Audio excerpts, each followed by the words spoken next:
Hey guys, Boogs here, and oh boy, I've come to another change of format. My parodies I put out every so often happen to be really good, so naturally, I'm gonna do something no other YouTuber ever did. I'm gonna add comedy elements to my video essays.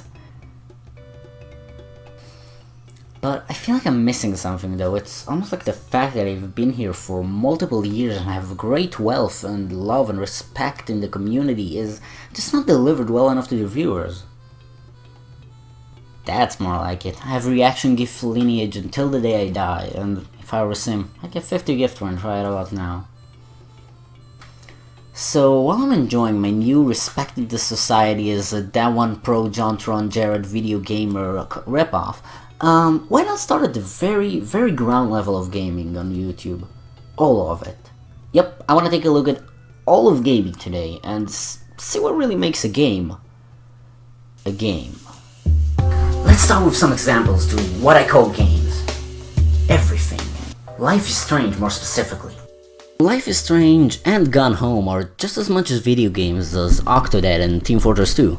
I think what defines a game's clearliness as a game is how much you interact with it, putting the game in video game, and how much effort is put into all those interactions.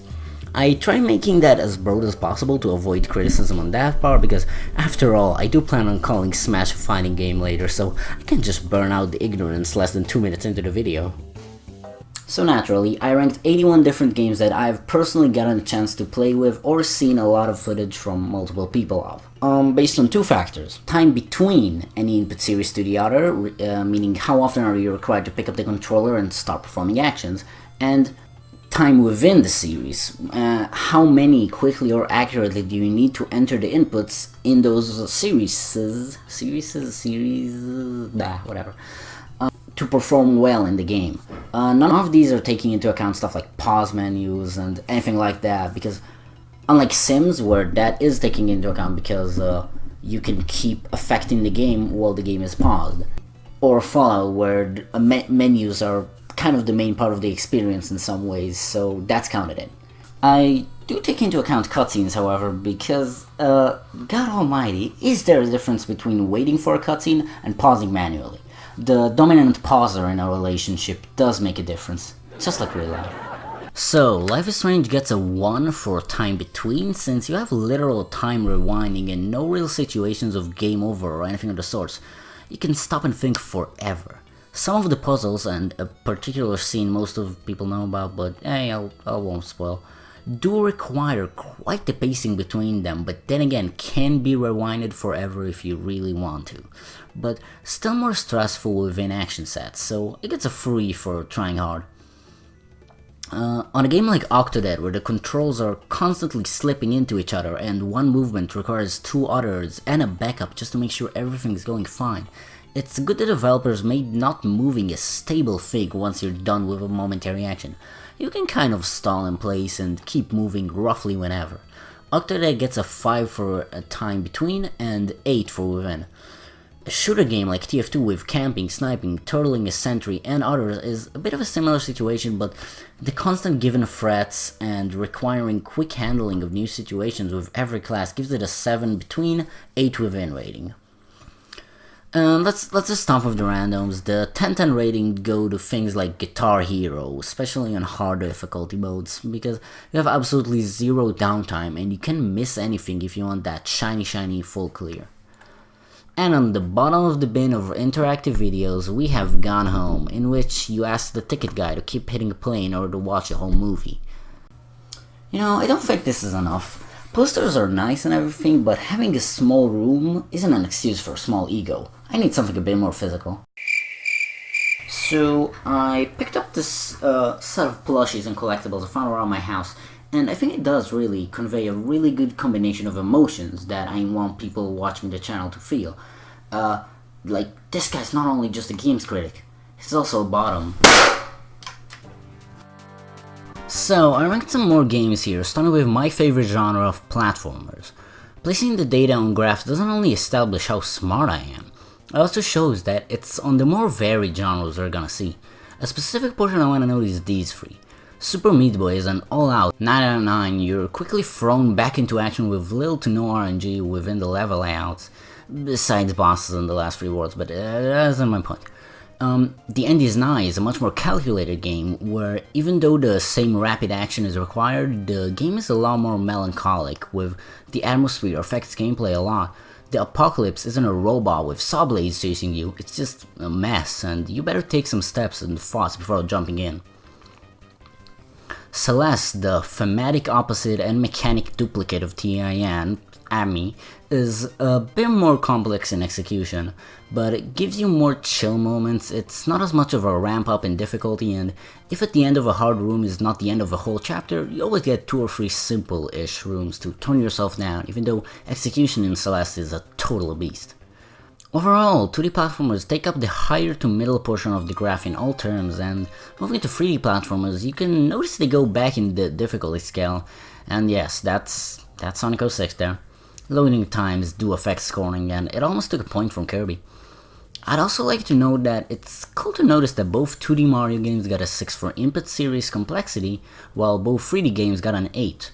It's my rating, but I did only start comparing things at the end, and of course, this list is very up to debate. I'm placing these after my own set of skills, experience, or knowledge, and after all, the fact I gave Snake Pass a 5 can be credited to the fact that I hate moving in the game, so to each their own.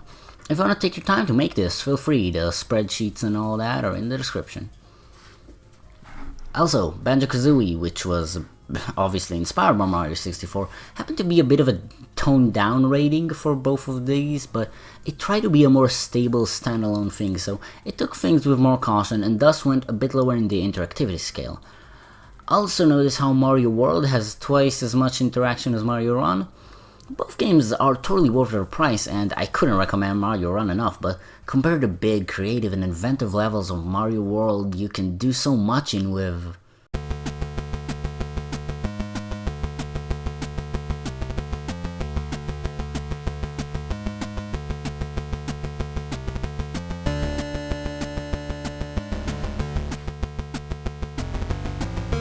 Within the Shovel Knight So Far trilogy whereas King Knight Guys games, they're all quite a well-paced challenge, although take the Plague Knight score with a grain of salt. I had a bad time playing through and the complexity fell out of place in my opinion.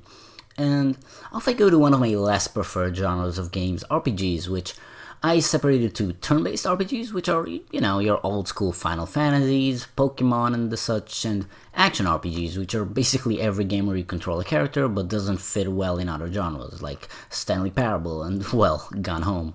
Pouring those numbers and graphs, you can clearly notice these games are far lower in both departments than most platformers.